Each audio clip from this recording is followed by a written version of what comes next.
आएंगे फिर भागेंगे।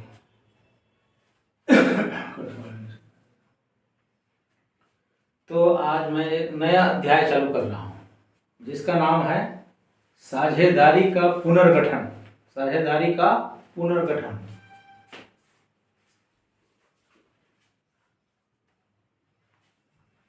वो नहीं आया, तभी वाला आया, तभी वाला जो बोला हूँ आया। साझेदारी का पुनर्गठन। पुनर्गठन किसे कहते हैं? जब विद्यमान साझेदार अपने संबंध जो पहले है उस संबंध में कुछ परिवर्तन करना चाहते हैं, तो पुरानी संबंध खत्म, नया संबंध चालू होता है, उसी को हम कहते हैं पुनर्गठन। पुनर्गठन किन किन दशाओं में होता है? तो पुनर्गठन होता है विद्यमान साझेदारों के लाभ में परिवर्तन करने पर, नए साझेदार के आगमन पर, पुराने साझेदार के अवकाश ग्रहण करने पर, किसी भी साझेदार की मृत्यु हो जाने पर, तथा फर्मों का एकीकरण करने पर। इतनी दशाओं में साझेदारी का पुनर्गठन होता है। ठीक है, हम लोग चलते हैं सबसे पहले विद्यमान साझेदारों के लाभ परिवर्तन, विद्यमान साझेदारों के लाभ में परिवर्तन।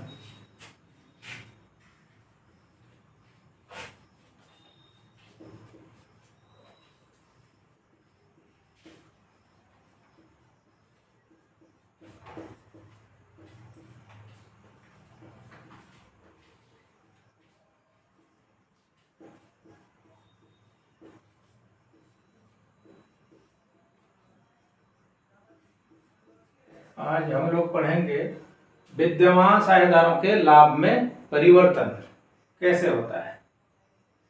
विद्यमान साझेदार जैसे पहले कि वो लोग लाभ हानि का बंटवारा करते थे, लाभ हानि का विभाजन जिस अनुपात में करते थे, अब वो पुनः निर्णय ले लेते हैं कि नहीं भाई, हम लोग उस अनुपात में अब लाभ का बंटन नहीं करेंगे, हम लोग को दूसरा अनुपात में लाभ का बंटवारा करेंगे, लाभ का वितरण करेंगे।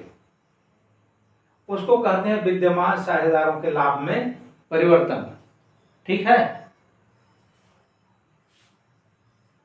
तो विद्यमान साझेदारों के लाभ में परिवर्तन होता है तो दो ठो अनुपात निकलता है, पहला त्याग अनुपात और दूसरा लाभ प्राप्ति अनुपात।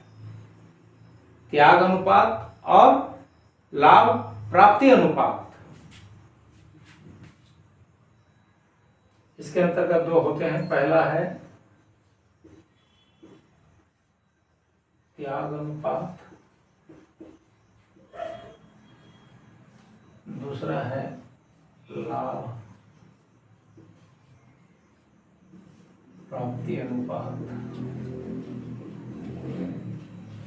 ये दोनों चीज होते हैं। त्याग अनुपात क्या है? त्याग अनुपात क्या है? जब साझेदार अपने हिस्से से अन्य साझेदार को कुछ लाभ का हिस्सा देता है तो उसे त्याग कहा जाता है, तो उस आधार पर त्याग अनुपात निकलता है। लाभ प्राप्ति अनुपात, जब कोई साझेदार अधिक लाभ प्राप्त करता है तो उसका लाभ बढ़ जाता है तो उसे कहा जाता है लाभ प्राप्ति अनुपात। तो ये साझेदारों के लाभ में जो परिवर्तन करते हैं उसमें ये दोनों शामिल होते हैं। कभी त्याग, किसी का त्याग अनुपात निकलता है तो किसी का लाभ प्राप्ति अनुपात निकलता है। ठीक है, आज मैं प्रबोध की पुस्तक से सवाल बनाऊंगा। प्रबोध के पुस्तक का क्वेश्चन नंबर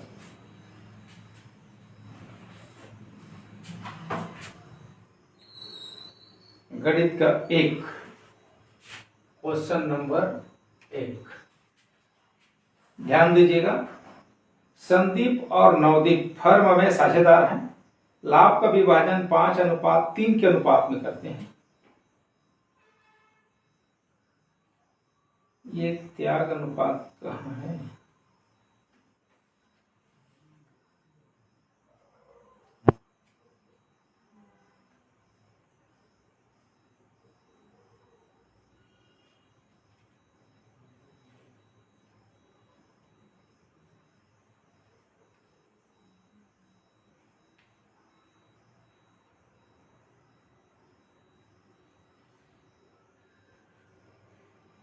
इस पुस्तक में अच्छी तरह से नहीं दिखाया है, इसलिए मैं आप लोगों को नवबोध की पुस्तक से दिखाऊंगा, क्योंकि उसमें साझेदारी प्रवेश ही शामिल कर दिया है।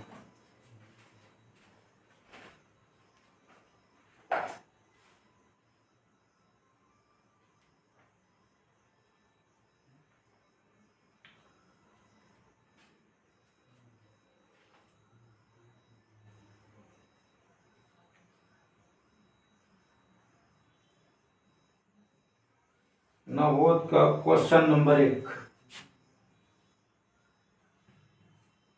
नवबोध का क्वेश्चन नंबर 1।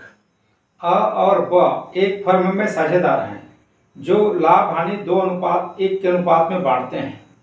उन्होंने भविष्य के लाभ को समान अनुपात में बांटना निश्चय किया।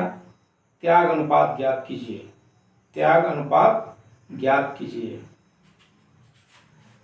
ए और बी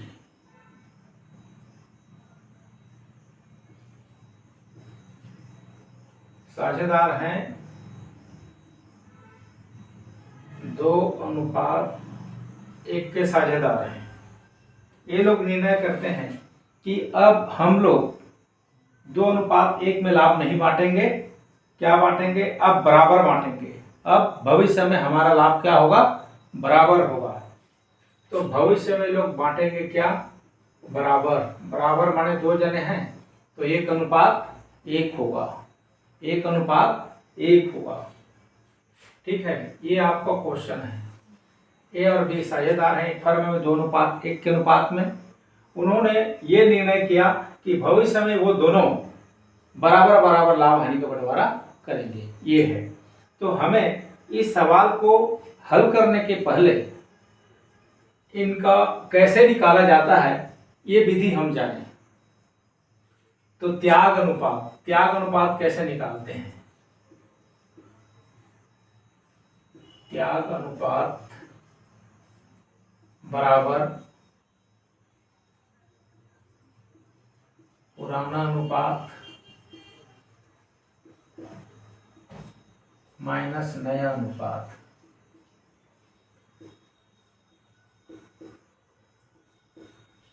ये सूत्र है। लाभ प्राप्ति अनुपात कैसे निकालते हैं? लाभ प्राप्ति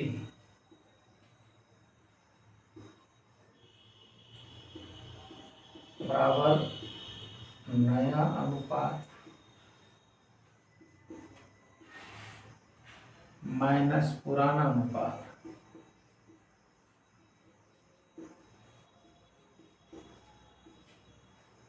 ठीक है, इसको गेनिंग रेशियो बोलते हैं, इसको सैक्रिफाई।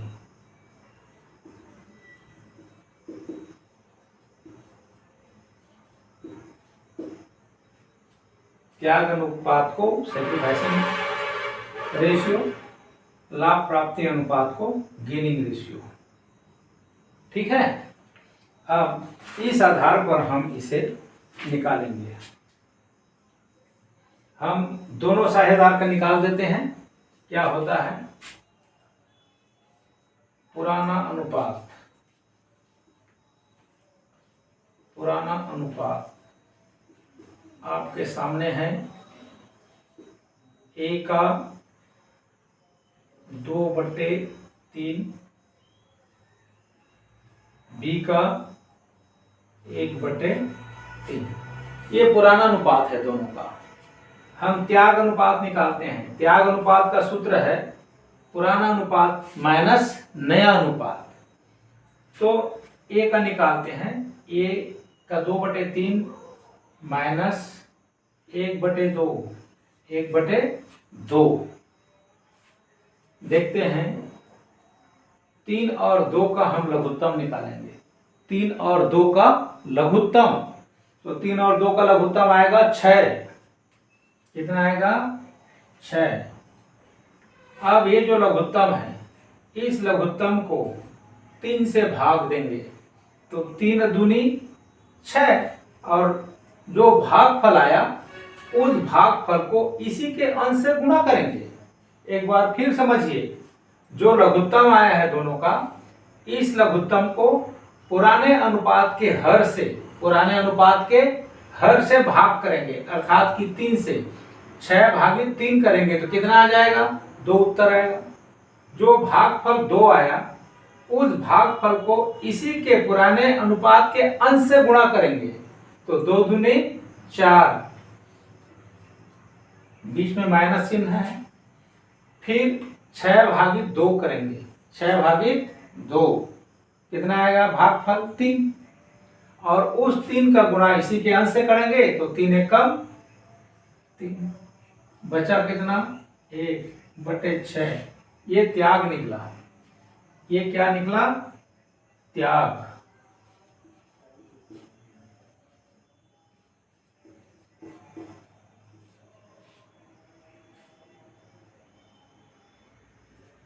ठीक है, वो त्याग अनुपात निकला।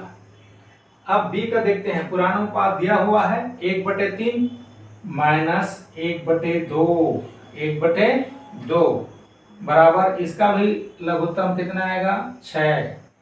तो 6/3, 3 दूनी 6 और 3 एकम 3,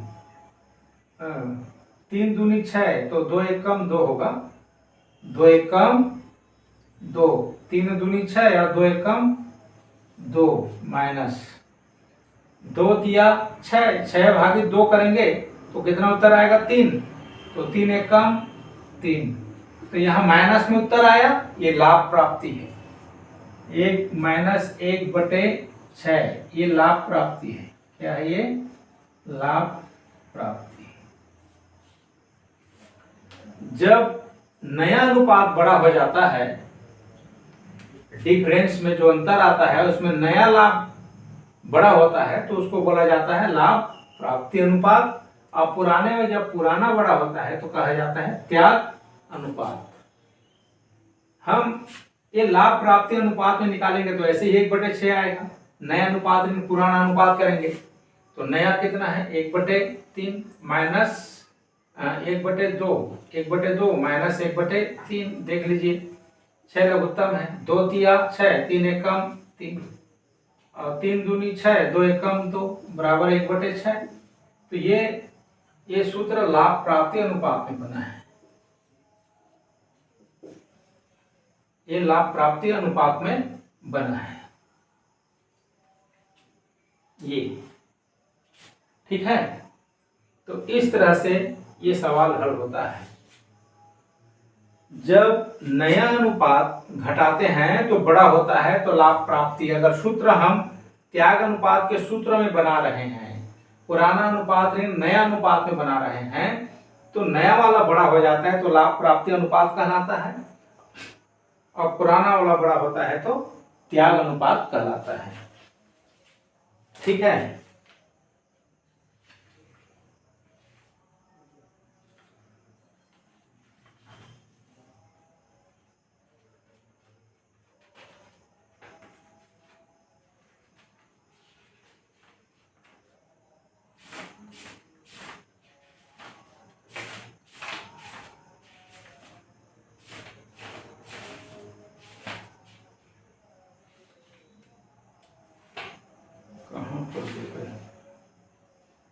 ये है, यहाँ दिया है आंसर। ए का 1/6 सेक्रीफाइस और बी का 1/6 गेनिंग रेशियो। गेनिंग लाभ प्राप्ति अनुपात को बोलते हैं, सेक्रीफाइसिंग त्याग अनुपात को बोलते हैं। ठीक है, ये इस तरह से बनता है। प्रश्न नंबर 2 देखते हैं।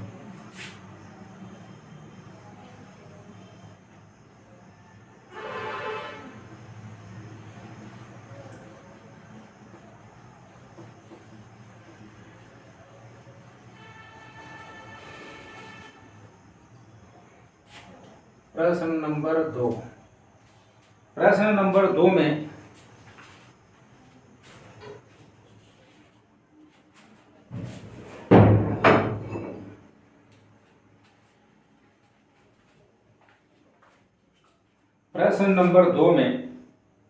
आयुष व आस्था एक फर्म में साझेदार हैं जो लाभ हानि को समान रूप में बांटते हैं।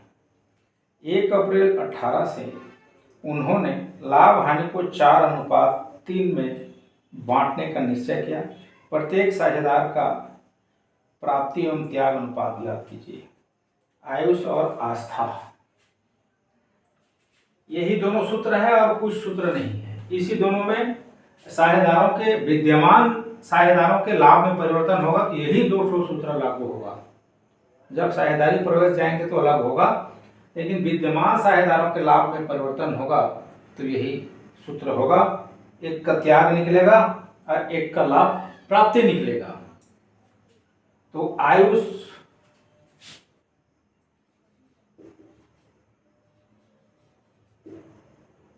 का है पुराना, बराबर बांटते हैं तो 1/2 है। और आस्था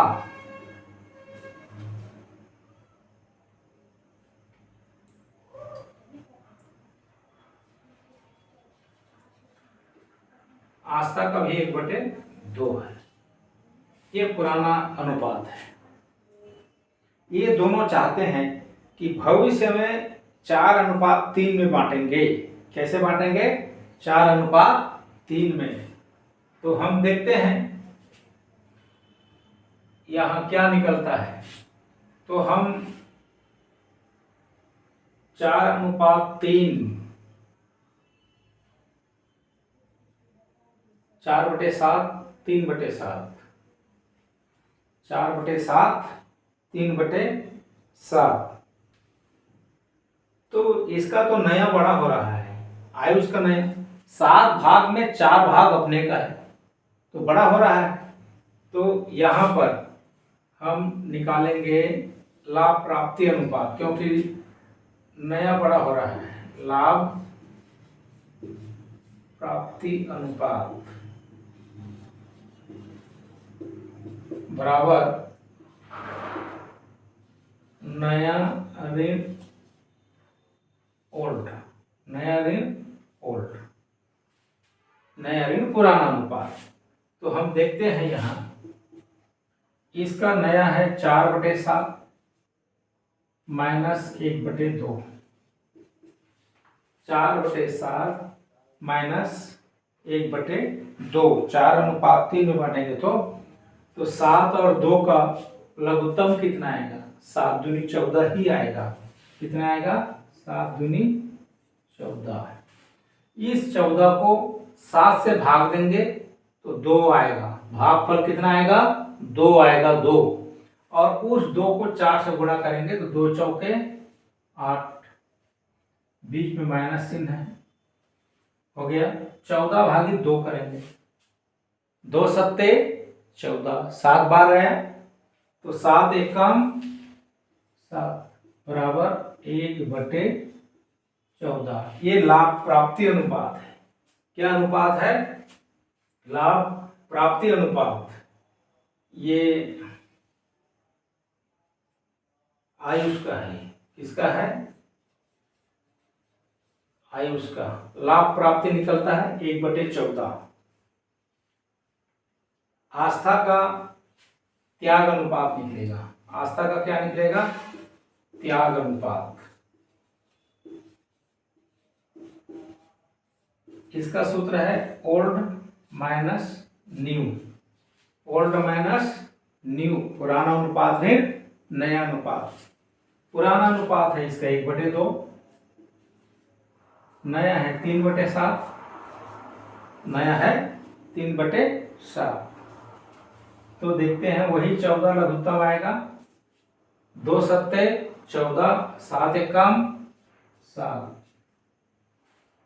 14/7 करेंगे, 7 दूनी 14 और 2 तिया 6 बराबर 1/14।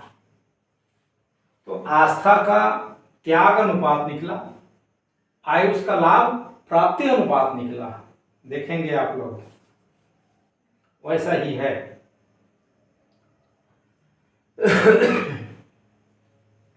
लाभ प्राप्ति अनुपात आयुष का है और आस्था का है त्याग अनुपात। ठीक है, समझ आ गया होगा।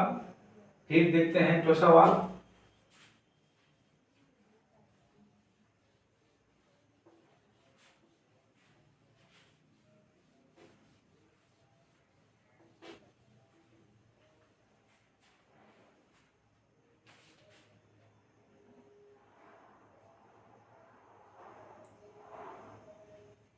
अब हम 3 नंबर सवाल चलते हैं। 3 नंबर इसमें पढ़ता हूं। अब एक फर्म में बराबर के साझेदार हैं। ये तय हुआ कि साझेदार भविष्य में 3:2:1 के अनुपात में लाभ बांटेंगे। साझेदारों के त्याग अनुपात एवं लाभ हानि अनुपात की गणना कीजिए। लाभ प्राप्ति अनुपात की गणना होना चाहिए वो। ठीक है, तो यहाँ है ए बी सी, तीनों बराबर बांटते हैं 1:1। ये ओल्ड है इनका नया अनुपात है 3:2:1। इसका 3:2:1। देखिए तीनों का बराबर है। पुराना में 1/3 1/3 1/3। दूसरा में देखते हैं नया अनुपात क्या है, 3/6 2/6 और 1/6। तो मेरे ख्याल से देखता हूं तो ए का तो नया बड़ा है। ए का कौन बड़ा है, नया बड़ा है। हम देखते हैं ए का हल करके देखते हैं क्या निकलता है। ए का मैं लाभ प्राप्ति निकाल रहा हूं। क्या निकाल रहा हूं, लाभ प्राप्ति अनुपात बराबर, लाभ प्राप्ति बराबर नया अनुपात है पुराना अनुपात। एक बार हाँ, ये ए का है नया माइनस ओल्ड। तो नया है इसका 3/6 माइनस 1/3। तो 6 आएगा लघुत्तम। कितना आएगा, 6। 6 और 3 का लघुत्तम निकालेंगे तो 6 आएगा। तो 6 एकम 6, 1 दिया 3 माइनस 3 दूनी 6, 2 एकम 2 बराबर 1/6। ये लाभ प्राप्ति अनुपात है। क्या अनुपात निकला है, लाभ प्राप्ति।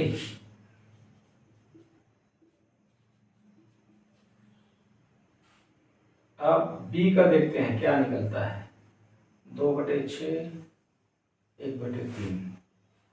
तो इसका मैं त्याग निकाल के देखता हूं क्या निकालता है। त्याग सूत्र में जाता हूं तो ये है ओल्ड माइनस न्यू। तो पुराना है 1/3, नया है 2/6। लघुत्तम आएगा 6, 3 दूनी 6 और 2 एकम 2 माइनस 6 एकम 6, 1 एकम 1 दूनी 2, 6 एकम 6 और 1 दूनी 2 बराबर 0। ये नील, ये कुछ नहीं आएगा, ये कुछ नहीं आएगा, 0 आया। क्या आया, 0 आया। अब सी का देखते हैं। सी का त्याग निकलेगा, त्याग अनुपात। तो सी का पुराना है 1/3, नया है 1/6, लघुत्तम 6, 3 दूनी 6, 2 एकम 2 माइनस 6 एकम 6, 1 एकम 1 बराबर 1/6। ये त्याग निकला। क्या अनुपात निकला, त्याग अनुपात निकला है। ठीक है, इस तरह से ये सवाल बनेंगे। कल फिर बताता हूँ। आज के लिए इतना ही। यदि मेरा पढ़ाना आपको अच्छा लगता हो, पसंद आता हो, तो मेरे चैनल को सब्सक्राइब करें ताकि आपको अगला जो क्लास है वो जल्द से जल्द आपके पास पहुँचे। यदि किसी प्रकार की कोई समझ नहीं आता हो तो आप कमेंट करें। ठीक।